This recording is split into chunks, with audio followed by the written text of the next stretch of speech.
Here I am at Kedarkantha base camp और इतना snowfall शायद ही मैं कभी देखा हूँ। पहाड़ों में मैगी जब भी खाता हूँ पता नहीं टेस्ट कैसे बढ़ जाता है। वैसे शाम हो गया है, अभी सब लोग तैयार हो रहा है, सब धीरे धीरे जा रहे हैं टेंट के अंदर क्योंकि ठंड बहुत ज्यादा है।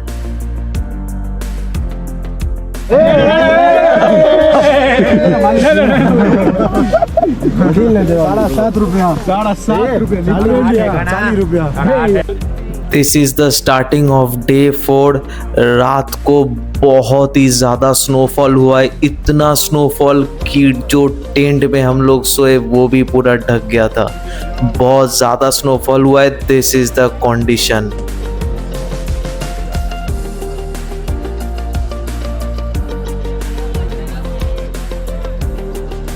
सनराइज तो दूर की बात है, कंडीशन इतना बुरा है, इतना स्नोफॉल हुआ है कि यहाँ से समिट तक पहुँचना भी बहुत ज़्यादा मुश्किल है।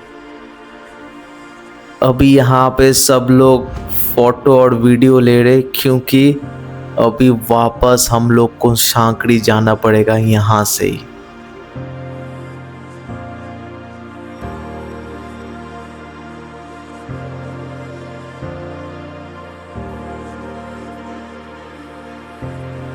This is the condition of Kedarkantha base. इतना स्नोफॉल मैं लाइफ में कभी नहीं देखा हूँ। अच्छा भी लग रहा है कि अलग ही एक्सपीरियंस है और थोड़ा सा बुरा लग रहा है क्योंकि समिट तक पहुँच नहीं पाए।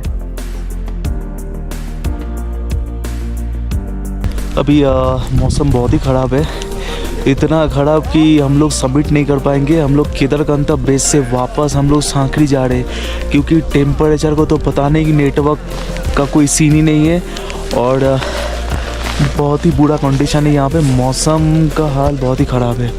स्नो का बारिश हो रहा है, स्नोफॉल तो नहीं, यहाँ पे बर्फ़ का बारिश हो रहा है। बहुत ही ज़्यादा ठंड है। यहाँ से अभी हम लोग को डिसेंट भी करना है और प्लान तो ये है, फ़िलहाल हम लोग सांकरी जाएंगे। अभी देखते आगे क्या होता है।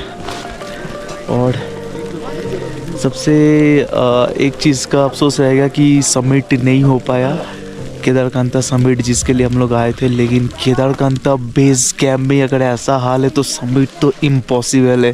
पहले तो जान बचानी है, देख लो हाल।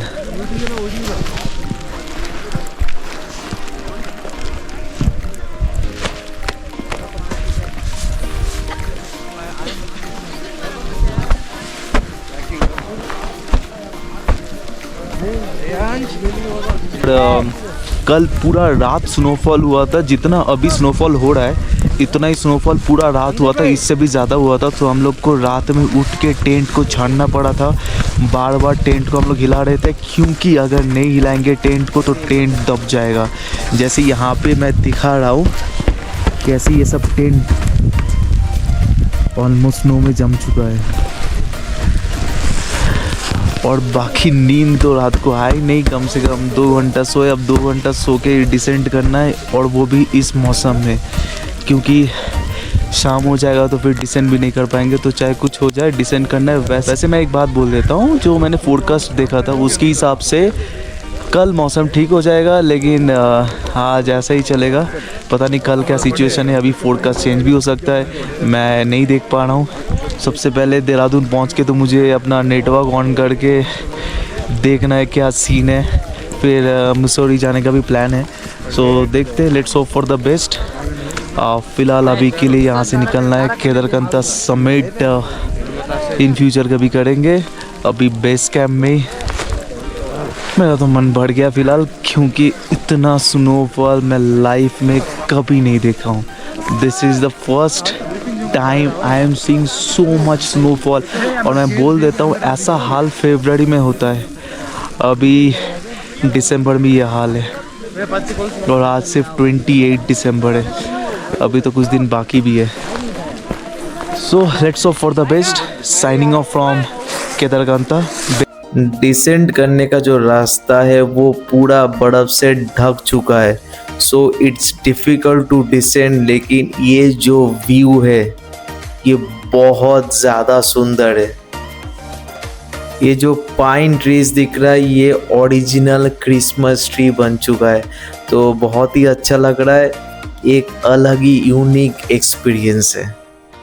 शायद इसलिए केदारकांता ट्रेक को बोला जाता है king of all the winter treks.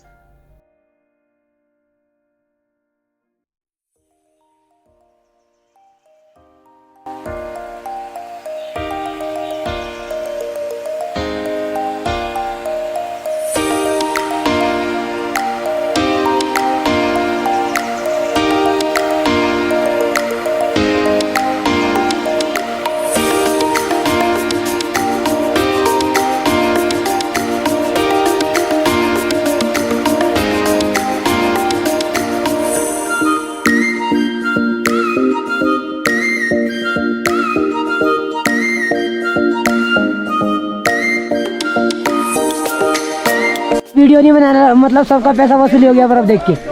कहाँ पैसा वसूली हुआ नहीं कुछ बताओ। नहीं कुछ नहीं, क्या बना वीडियो बनाओ सब लोग, सबका पैसा वसूली हो गया। Trek of India. डिसेंड करते टाइम भी लाइन मेंटेन करना ज़रूरी है। एक एक करके हम लोग नीचे जा रहे हैं।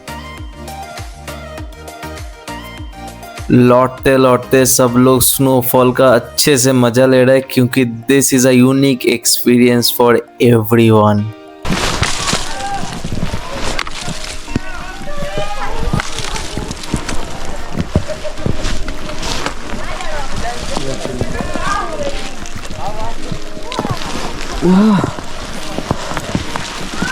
ये कर देखी रहो अभी तक।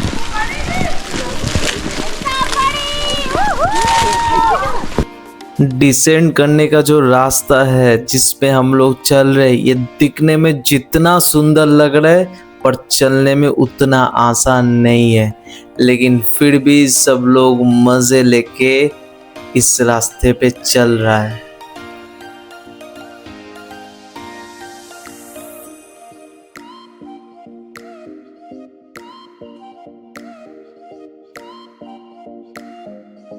दो घंटे से चल रहे हम लोग, रास्ता तो ख़त्म ही नहीं होता है, लेकिन ये जो व्यू है हम लोग का सारा फोकस इस व्यू पे है अभी।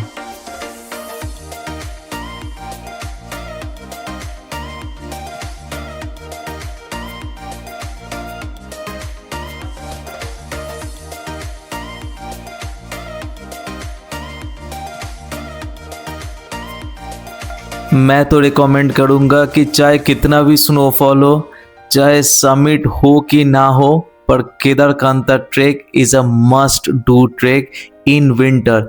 ड्यूरेशन है दिसंबर से लेके फरवरी तक, बिकॉज ये जो एक्सपीरियंस है ये साथ में लाइफ टाइम रहेगा।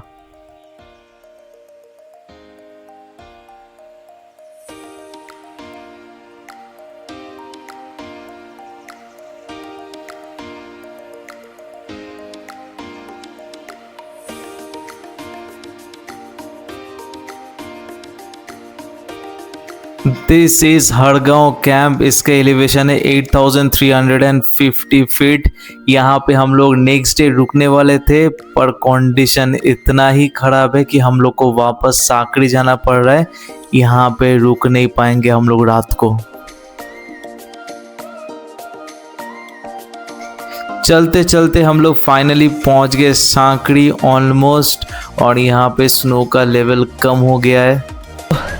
फिलहाल हड़गांव कैंप से हम लोग वापस जा रहे हैं सांकरी बेस कैंप, और सांकरी बेस कैंप में अभी स्टे नहीं है, क्योंकि ये सडन प्लानिंग है तो कुछ स्टे नहीं है। हम लोग यहाँ से बस लेके सीधा देहरादून पहुँचेंगे। अब आगे का प्लान देहरादून से ही होगा।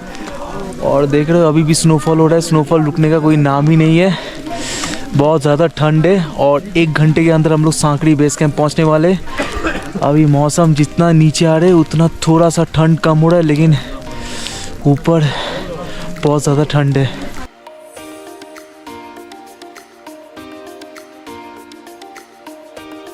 नीचे पहुंचने के बाद हम लोग देखे कि यहाँ पे पूरा बारिश हो रहा है और ये मिट्टी गीला हो चुका है। यहाँ पे चलना बहुत मुश्किल है, तो धीरे धीरे चलना पड़ रहा है। गीला मिट्टी में चलने के लिए जो हम लोग के साथ ट्रेक पुल होता है जिसको बोलते हैं थर्ड लेग, वो मस्ट है क्योंकि उसके ज़रिए हम लोग को चलना पड़ता है ताकि हम लोग ना गिरे। So we have to see our safety.